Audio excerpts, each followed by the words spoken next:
Hello दोस्तों। तो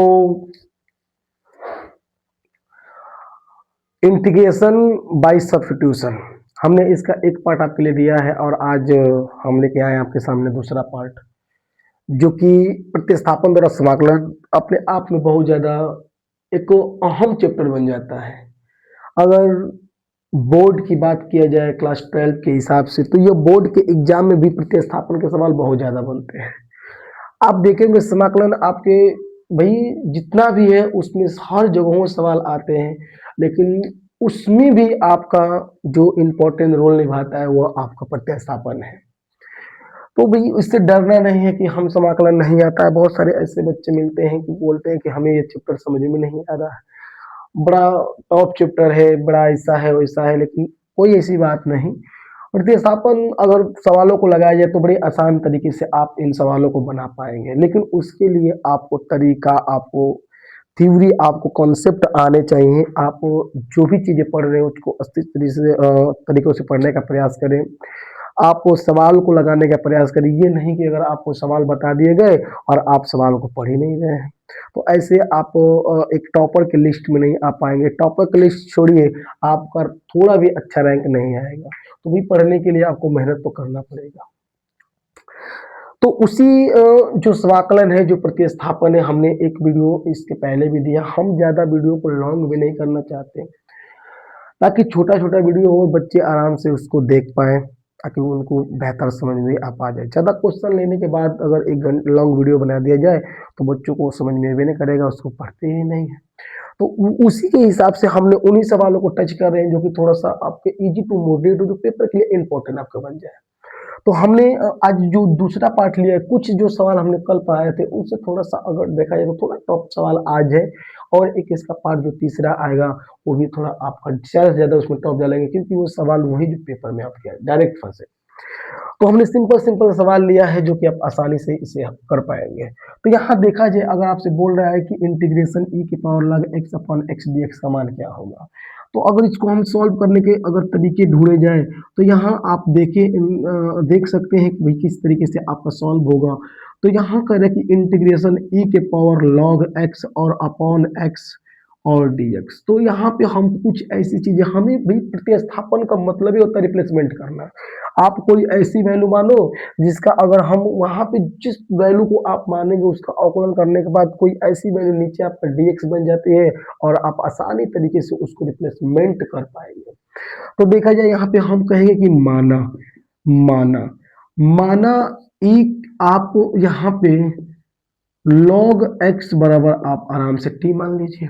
अब t के सापेक्ष अवकलन करेंगे तो 1/x आपका dx बटे dt, और यहाँ t है तो आपका हो जाएगा 1। इस dt को उधर ट्रांसफर करें तो x dx बराबर आपका हो जाएगा कितना, तो आपका बना लेगा dt। तो यहाँ अगर देखा जाए कि dt से आपका 1/x, ये पूरी वैल्यू आपका आसानी से क्या हो जाएगा, इस dt से हट जाएगा, रिप्लेसमेंट हो जाएगा। और log x को हमने क्या बना लिया है, तो log x को हमने t बना लिया है। तो यहाँ अगर हम देखें तो log x को t बनाए तो हम लिखेंगे e के पावर t और dt। तो e के पावर t का इंटीग्रेशन e के पावर t सेम होता है, और एक कांस्टेंट वैल्यू जुड़ता है जिसको बोला जाता है c। तो हमने यहाँ पे c जोड़ दिया। अब t को आपने क्या माना है, तो t को आपने log x माना है, तो आप रख देंगे log x और प्लस c। तो इस प्रश्न का जो आपका उत्तर हो जाएगा तो e log x plus c हो जाएगा। तो आपने देखा कि हमने कितने आसानी तरीकों से हमने प्रतिस्थापन में इस सवाल को हल किया। अगर वीडियो आपको अच्छा लगे तो आप लाइक सब्सक्राइब जरूर करें, ताकि और भी बच्चों का भला हो सके। तो हमने दूसरा प्रश्न लिया है, इसको भी आप बड़े आसानी तरीके से हल कर पाएंगे। तो देखिए यहाँ पे कह रहे कि integration cos under root x upon x का मान क्या होगा, किस तरीके से आप इसे हल कर पाएंगे। तो देखिए इसको भी लगाने का हमने बड़ा आसान तरीके से आपको इस सवाल को भी हल कर पाएंगे। देखिए कैसे, तो लिखेंगे सॉल्व।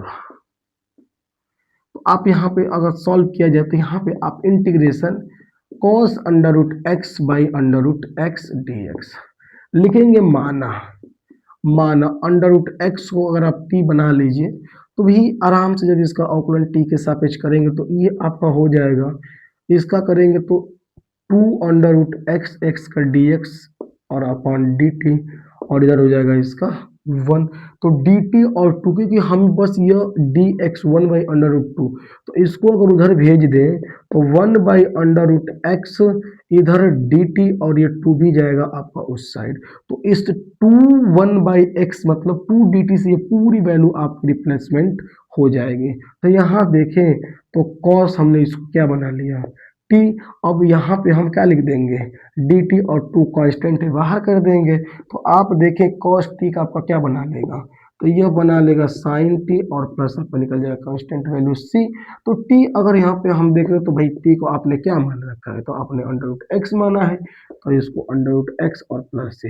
क्या ये थोड़ा भी आपको सवाल ऐसा लग रहा है कि नहीं बन पाएगा? तो आपने देखा कितने आसान तरीके से हम इन सवालों को लगाने का प्रयास किया। तो कोई भी सवाल आपके लिए टफ नहीं है, अगर आप मेहनत कर रहे हैं तो कोई भी सवाल आराम से आप लगा पाएंगे। तो आपने देखा किस तरीके से हमने इस सवाल को लगाया।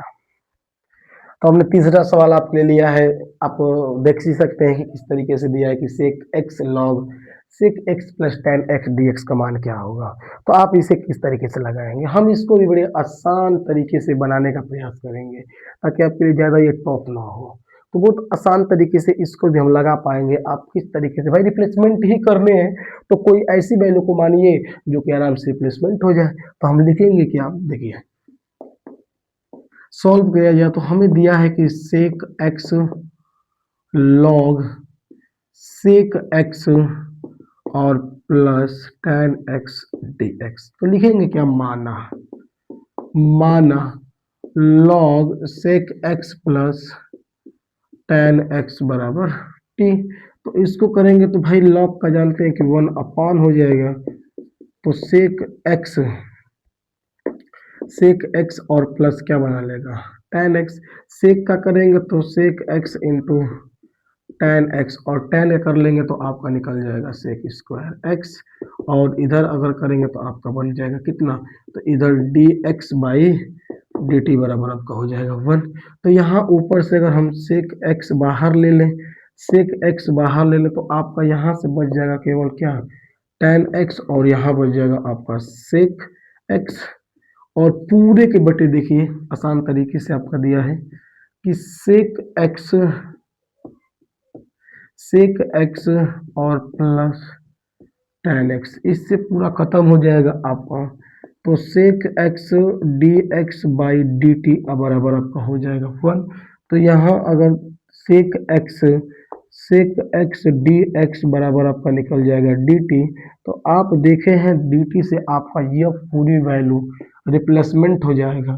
तो आप आसान तरीके से इसे आप हल कर पाएंगे कि यहाँ पे आपने इस पूरे चीज़ों को माना है t, और ये आपका आ ही गया, तो इंटीग्रेशन आपका बना लेगा t, और आपका निकल जाएगा dt।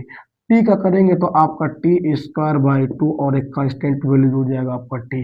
अब आपने क्या माना है t को, तो आपने t को माना है log, तो आप यहाँ पे रखेंगे log sec x अब प्लस tan x का होल स्क्वायर, अब पूरे के बटे 2, और आपका निकल जाएगा c। तो आपने देखा कि इस सवाल को हमने किस तरीके से बनाने का प्रयास किया। तो अगर कहीं पर भी आपको सवालों में दिक्कत लगे तो आप कमेंट जरूर कर दें। अगर मेरा पढ़ाया या अच्छा लग रहा है तो आप लाइक सब्सक्राइब जरूर करते। मिलते हैं अगली वीडियो में, आज के लिए इतना ही रखते हैं, धन्यवाद।